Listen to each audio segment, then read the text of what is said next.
Convocation में इतना गंभीर रहना जरूरी होता है क्या?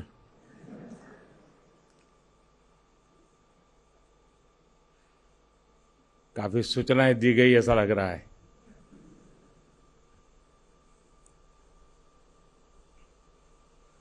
आप सबको नमस्कार।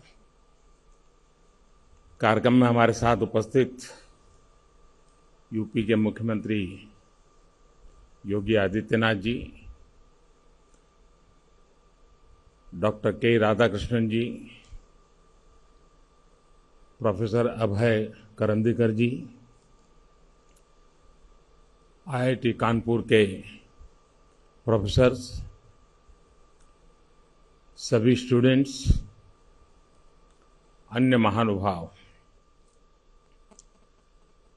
और इस ऐतिहासिक संस्थान से डिग्री प्राप्त कर रहे हैं, सम्मानित हो रहे हैं अन्य सभी वरिष्ठ महानुभाव।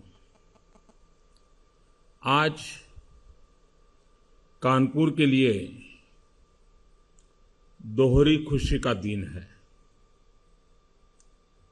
आज एक तरफ कानपुर को मेट्रो जैसी सुविधा मिल रही है, वहीं दूसरी ओर आईआईटी कानपुर से टेक्नोलॉजी की दुनिया को आप जैसे अनमोल उपहार भी मिल रहे हैं।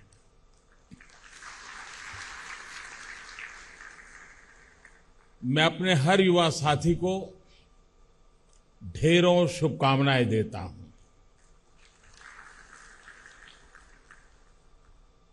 आज जिन स्टूडेंट्स को सम्मान मिला है, उन्हें भी बहुत बहुत बधाई। आप आज जहां पहुंचे हैं, आपने जो योग्यता हासिल की है, उसके पीछे आपके माता पिता, आपके परिवार के लोग, आपके टीचर्स, आपके प्रोफेसर्स, ऐसे अनगिनत लोग होंगे।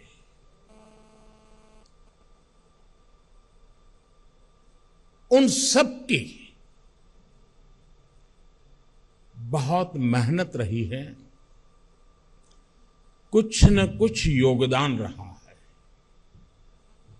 मैं आज आपके जीवन को घड़ने में जिन जिन का योगदान रहा है, मैं उन सभी का भी, विशेष करके आपके माता पिता का हृदय से अभिनंदन करता हूं।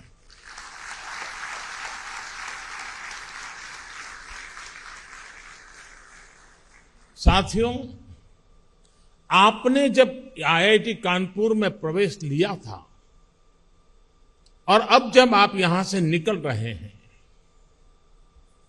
तब और अब में आप अपने में बहुत बड़ा परिवर्तन महसूस कर रहे होंगे। यहां आने से पहले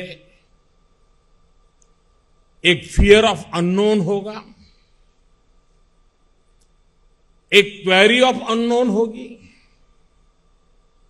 पहले आपकी नॉलेज, आपकी क्वेरीज का दायरा, आपका स्कूल, कॉलेज, आपके मित्र, आपका परिवार, आपके अपनों के बीच सिमटा हुआ था। आईआईटी कानपुर ने आपको उससे बाहर निकालकर एक बहुत बड़ा कैनवास दिया है। अब फियर ऑफ अननोन नहीं है, अब आप पूरी दुनिया को एक्सप्लोर करने का हौसला लेकर के आगे बढ़ रहे हैं। अब क्वेरी ऑफ अननोन नहीं है, अब क्वेस्ट फॉर द बेस्ट पूरी दुनिया पर छा जाने का सपना है। और जितनी लर्निंग आपकी क्लासरूम में हुई, या जितना आपको अपनी क्लास में सीखने को मिला, उतना ही आपने अपने क्लासरूम के बाहर अपने साथियों के बीच एक्सपीरियंस किया है। क्लासरूम में आपके विचारों का, आपके आइडियाज का विस्तार हुआ। क्लासरूम के बाहर आपके व्यक्तित्व का विस्तार हुआ, आपकी पर्सनालिटी विकसित हुई है। आपने आईआईटी कानपुर में जो अर्जित किया, जो विचार समृद्ध हुए, वो एक ऐसी मजबूत फाउंडेशन है, फोर्स है, जिसकी शक्ति से आप जहां भी जाएंगे वहां कुछ नया करेंगे, अनोखा करेंगे, कुछ वैल्यू एडिशन करेंगे। आपकी आज की ट्रेनिंग, आपकी स्किल, आपकी नॉलेज, आपका ज्ञान निश्चित तौर पर आपको प्रैक्टिकल वर्ल्ड में मजबूती से जगह बनाने में बहुत मदद करेगा। लेकिन यहां आपका जो व्यक्तित्व विकसित हुआ है, वो आपको ऐसी ताकत देगा जिससे आप सोसाइटी एज अ होल उसका भला करेंगे, अपने समाज, अपने देश को एक नया सामर्थ्य देंगे। साथियों, आपने यहां आईआईटी की भव्य लीगेसी के हिस्टोरिकल पीरियड को जिया है। आपने विविधताओं से भरे भारत के वैभव के साथ वर्तमान को जिया है। भव्य लीगेसी और वाइब्रेंट प्रेजेंट, इन दो पिलर्स पर, इन दो पटरियों पर आज आप अपने उज्जवल भविष्य की यात्रा शुरू कर रहे हैं। ये यात्रा शुभ हो, देश के लिए सफलताओं से भरी हो। आज जब आपके बीच हूं तो मैं यही कहूंगा, मेरी आप सबसे यही कामना रहेगी। साथियों, इस साल भारत ने अपनी आजादी के 75वें वर्ष में प्रवेश किया है। हम सभी अमृत महोत्सव मना रहे हैं। आपने जहेज शहर में अपनी डिग्री पाई है। उस कानपुर का अपना शानदार इतिहास रहा है। कानपुर भारत के उन कुछ चुनिंदा शहरों में से हैं जो इतना डाइवर्स है। सत्ती चौरा घाट से लेकर मदारी पासी तक, नाना साहब से लेकर बटुकेश्वर दत्त तक, जब हम शहर की सैर करते हैं तो ऐसा लगता है जैसे हम स्वतंत्र संग्राम के बलिदानों के गौरव की, उस गौरवशाली अतीत की सैर कर रहे हैं। इन स्मृतियों के बीच आप सभी पर देश को अगले 25 वर्षों तक दिशा देने, देश को गति देने का दायित्व है। अब कल्पना करिए, जब 1930 में, 1930 में दांडी यात्रा शुरू हुई थी, तब उस यात्रा ने उस टाइम पीरियड को, पूरे देश को कितना आंदोलित कर दिया था। उस समय देश जितना चार्ज था, उसने आजादी के लिए भारत के जन जन में एक अभूतपूर्व विश्वास पैदा कर दिया था। हर भारतवासी के मन में विजय का विश्वास भर दिया था। 1930 के उस दौर में जो 20-25 साल के नौजवान थे, 1947 तक उनकी यात्रा और 1947 में आजादी की स्थिति उनके जीवन का गोल्डन फेज थी। आज आप भी एक तरह से उस जैसी ही गोल्डन एरिया में कदम रख रहे हैं। ये गोल्डन एरा है आपके लिए। जैसे राष्ट्र के जीवन का अमृत काल है, वैसे ही ये आपके जीवन का भी अमृत काल है। अमृत महोत्सव की इस घड़ी में जब आप आईआईटी की लीगेसी लेकर निकल रहे हैं, तो उन सपनों को भी लेकर निकले कि 2047 का भारत कैसा होगा। आने वाले 25 सालों में भारत की विकास यात्रा की बागडोर आपको ही संभालनी है। जब आप अपने जीवन के 50 साल पूरे कर रहे होंगे, उस समय का भारत कैसा होगा, उसके लिए आपको अभी से ही काम करना होगा। और मुझे पता है, कानपुर आईआईटी ने, यहां के माहौल ने आपको वो ताकत दी है कि अब आपको अपने सपने पूरे करने से कोई रोक नहीं सकता।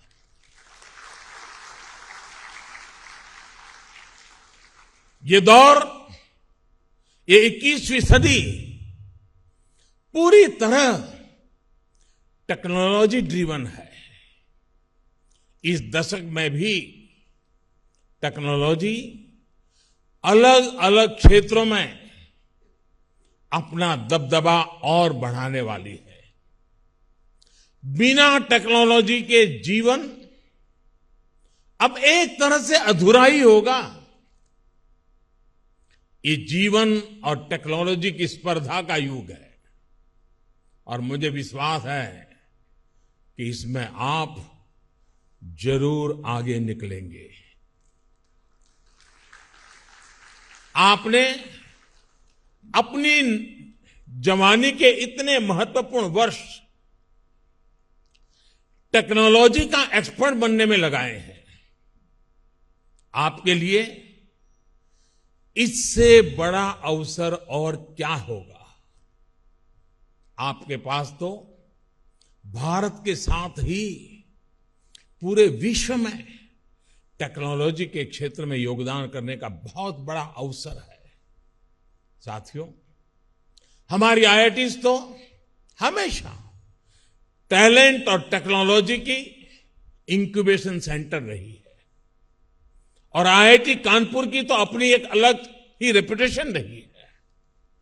आपने अपनी खुद की कंपनी एक्वाफ्रंट इंफ्रास्ट्रक्चर के जरिए बनारस के खिड़किया घाट पर दुनिया का जो पहला फ्लोटिंग सीएनजी फिलिंग स्टेशन विकसित किया है, वो बेहतरीन है। इसी तरह आपने एग्रीकल्चर के क्षेत्र में स्टेट ऑफ आर्ट टेक्नोलॉजी विकसित की है। दुनिया की पहली पोर्टेबल सॉइल टेस्टिंग किट बनाई है। 5G टेक्नोलॉजी में तो आईआईटी कानपुर का काम ग्लोबल स्टैंडर्ड्स का हिस्सा बन चुका है। ये संस्थान ऐसी अनेक सफलताओं के लिए बधाई का पात्र है। ऐसे में आपकी जिम्मेदारियां भी कई गुना बढ़ गई हैं। आज आर्टिफिशियल इंटेलिजेंस के क्षेत्र में, एनर्जी एंड क्लाइमेट सॉल्यूशंस में, हाईटेक इंफ्रास्ट्रक्चर के क्षेत्र में देश के सामने बहुत बड़ा स्कोप है। हेल्थ जैसे सेक्टर भी आज टेक्नोलॉजी ड्रिवन होते जा रहे हैं। हम एक डिजिटल डायग्नोसिस के एरा में है, रोबोट असिस्टेड ट्रीटमेंट के एरा में पैर रख रहे हैं। हेल्थ डिवाइसेस अब घर की एसेंशियल बन गई है। डिजास्टर मैनेजमेंट में चुनौतियों का सामना भी हम टेक्नोलॉजी के जरिए ही कर सकते हैं। आप कल्पना करिए, हम कितनी व्यापक संभावनाओं के गेट पर खड़े हैं। ये संभावनाएं आपके लिए है, इनमें आपकी बहुत बड़ी भूमिका है। ये आपके लिए देश के प्रति केवल जिम्मेदारियां नहीं, बल्कि ये वो सपने हैं जिन्हें हमारी कितनी ही पीढ़ियों ने जिया है। लेकिन उन सपनों को साकार करने का, एक आधुनिक भारत बनाने का वो सौभाग्य आपको मिला है, आपकी पीढ़ी को मिला है। साथियों, आज आप 21वीं सदी के जिस कालखंड में हैं, वो बड़े लक्ष्य तय करने और उन्हें प्राप्त करने के लिए पूरी शक्ति लगा देने का है। जो सोच और एटीट्यूड आज आपका है, वही एटीट्यूड देश का भी है। पहले अगर सोच काम चलाने की होती थी, तो आज सोच कुछ कर गुजरने की, काम करके नतीजे लाने की है। पहले अगर समस्याओं से पीछा छुड़ाने की कोशिश होती थी, तो आज समस्याओं के समाधान के लिए संकल्प लिए जाते हैं। समाधान वो भी स्थायी, स्टेबल सॉल्यूशंस। आत्मनिर्भर भारत इसका बहुत बड़ा उदाहरण है। साथियों, हम सभी ने देखा है कि परिवार में भी जब कोई 20-22 साल का हो जाता है, तो घर के बड़े बुजुर्ग बार बार सुनाते हैं कि अब समय आ गया है, अपने पैरों पर खड़े हो जाओ। और मुझे पक्का विश्वास है, आप जब यहां से घर अब जाओगे जरा मिलने के लिए माता पिता को, तो पहला यही सुनोगे कि भाई अब मेरा काम पूरा हो गया, अब अपने पैरों पर खड़े हो जाना। हर माँ बाप यही कहने वाले हैं, और अगर देर कर दी तो बार बार सुनने को मिलेगा। घर के बड़े बुजुर्ग, माता पिता ऐसा इसलिए करते हैं ताकि आप आत्मनिर्भर बने, आप अपने सामर्थ्य को पहचाने, आप सपने देखें, उनको संकल्प में परिवर्तित करें और जी जान से उसे सिद्ध करके रहे। हमारे भारत ने भी तो आजादी के बाद अपनी यात्रा नए सिरे से शुरू की थी। जब देश की आजादी को 25 साल हुए, तब तक हमें भी अपने पैरों पर खड़ा होने के लिए बहुत कुछ कर लेना चाहिए था। तब से लेकर अब तक बहुत देर हो चुकी है। देश बहुत समय गंवा चुका है। बीच में 2 पीढ़ियां चली गई, इसलिए हमें 2 पल भी नहीं गंवाना है।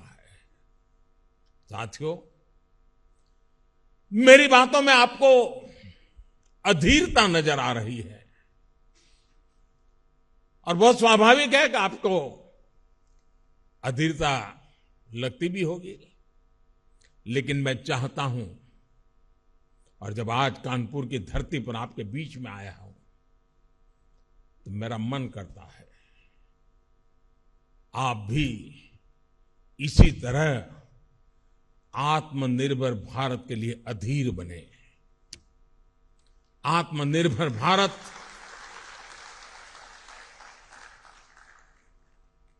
पूर्ण आजादी का मूल स्वरूप ही है, जहां हम किसी पर भी निर्भर नहीं रहेंगे।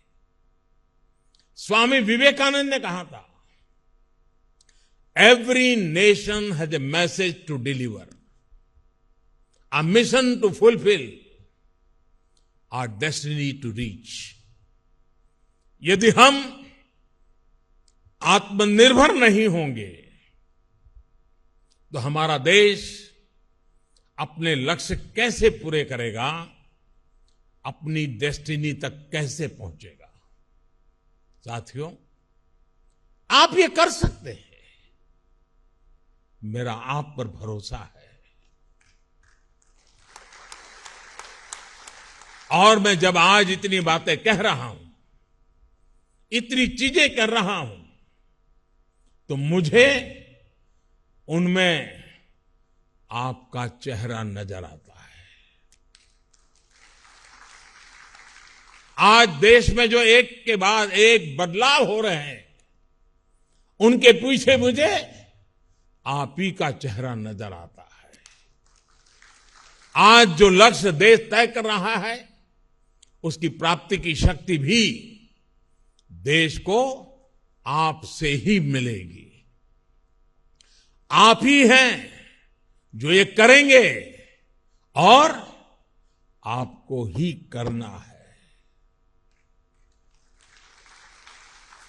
ये अनंत संभावनाएं आपके लिए ही हैं और आपको ही इन्हें साकार करना है। देश जब अपनी आजादी के 100 वर्ष मनाएगा, उस सफलता में आपके पसीने की महक होगी, आपके परिश्रम की पहचान होगी। और आप ये भली भांति जानते हैं कि बीते वर्षों में किस तरह आत्मनिर्भर भारत की नींव तैयार करने के लिए, आपका काम आसान करने के लिए देश ने किस तरह काम किया है। पिछले 7 सालों में देश में startup India, stand up India जैसे प्रोग्राम शुरू हुए, अटल इनोवेशन मिशन और पीएम रिसर्च स्कॉलरशिप के जरिए देश युवाओं के लिए नए रास्ते बना रहा है।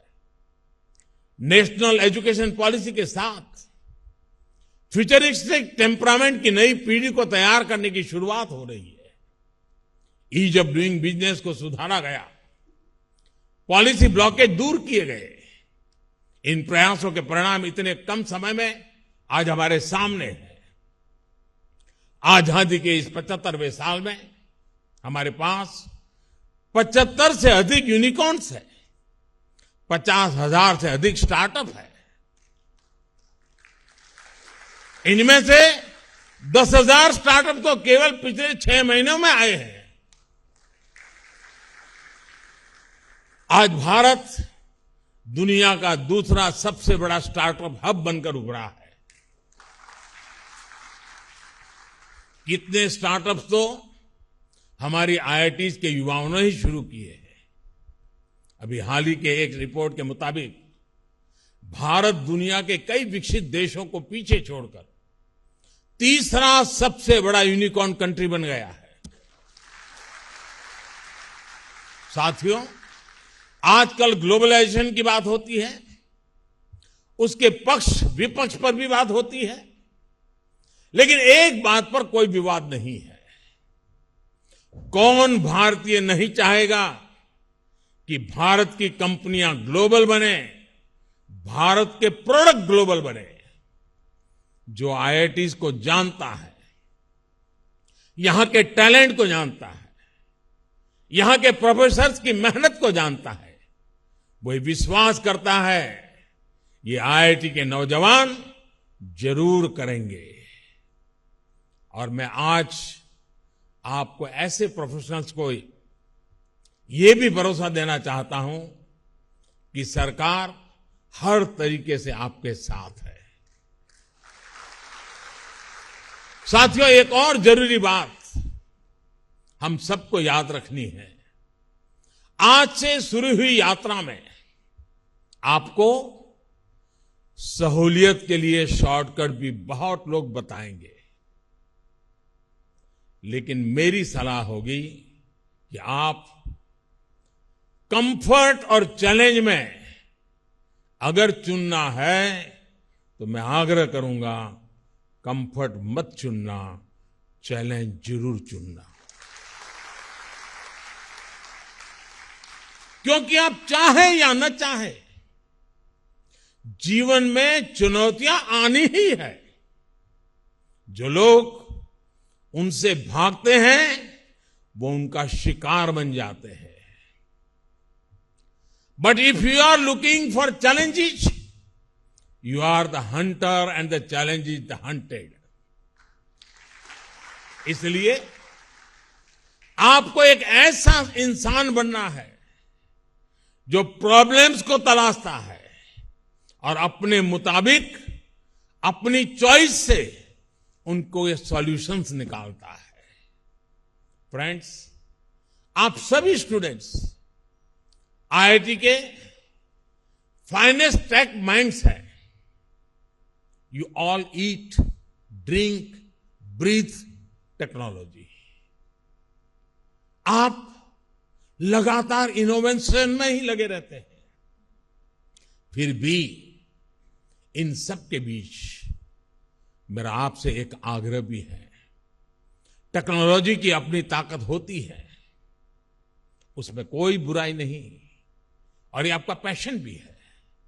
लेकिन टेक्नोलॉजी की दुनिया में रहते हुए आप ह्यूमन एलिमेंट्स ऑफ लाइफ को कभी मत भूलिएगा।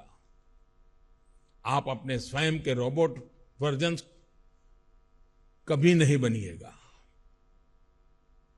आप अपनी मानवीय संवेदनाओं, अपनी कल्पनाओं, अपनी क्रिएटिविटी और क्यूरियोसिटी को हमेशा जिंदा रखिए।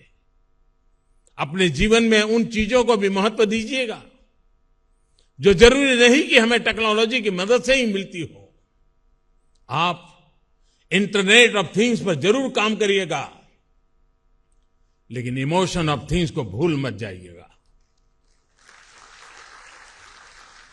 आप आर्टिफिशियल इंटेलिजेंस के बारे में जरूर सोचिएगा, लेकिन ह्यूमन इंटेलिजेंस को भी याद रखिएगा। आप कोडिंग करते रहिएगा, लेकिन लोगों के साथ अपना कनेक्ट भी बनाए रखिएगा। अलग अलग लोगों से, अलग अलग कल्चर के लोगों से आपका जुड़ाव आपके व्यक्तित्व की ताकत ही बढ़ाएगा।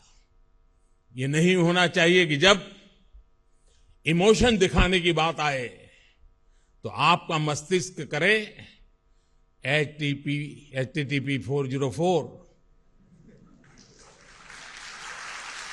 Page not found.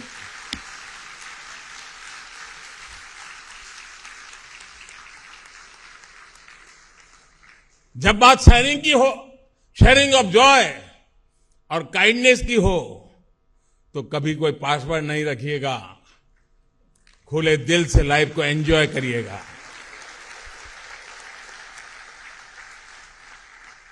वैसे में जो अभी शेयरिंग ऑफ जॉय की बात की है, तो मुझे पता है कि ये शब्द आपको बहुत कुछ याद भी दिला रहा है।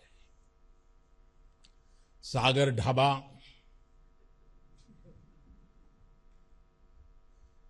और केरला कैफे की गपशप, यहां के कैंपस रेस्टोरेंट्स का स्वाद, सीसीडी की कॉफी, ओएटी पर काठी रोल्स,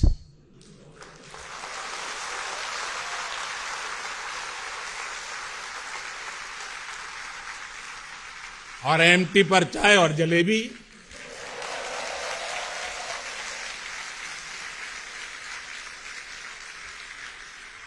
टैग कृति और अंतरंगिनी भी आपको बहुत याद आने वाले हैं। जीवन इसी का नाम है। जगह बदलती है, लोग मिलते हैं, बिछड़ते हैं, लेकिन जीवन चलता रहता है। इसी को कहते हैं चरैवेति, चरैवेति, चरैवेति। मैं अभी देख रहा हूं कि कई सारे स्टूडेंट्स दूसरे लेक्चर हॉल में भी हमारे साथ जुड़े हुए हैं। कोरोना प्रोटोकॉल की वजह से वो वहीं से मुझे सुन रहे हैं। अगर आप लोगों की अनुमति होगी और आपके इस प्रोटोकॉल में कोई तकलीफ ना हो तो मैं जरूर वहां जाना चाहूंगा, उनसे मिलना चाहूंगा, उनसे रूबरू मिलूंगा।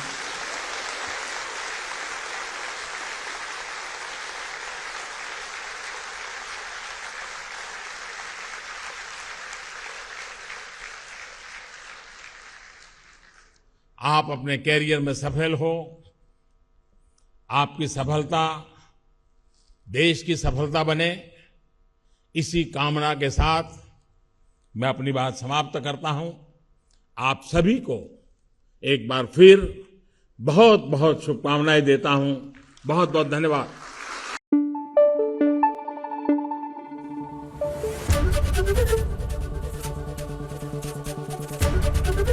एबीपी न्यूज आपको रखे आगे।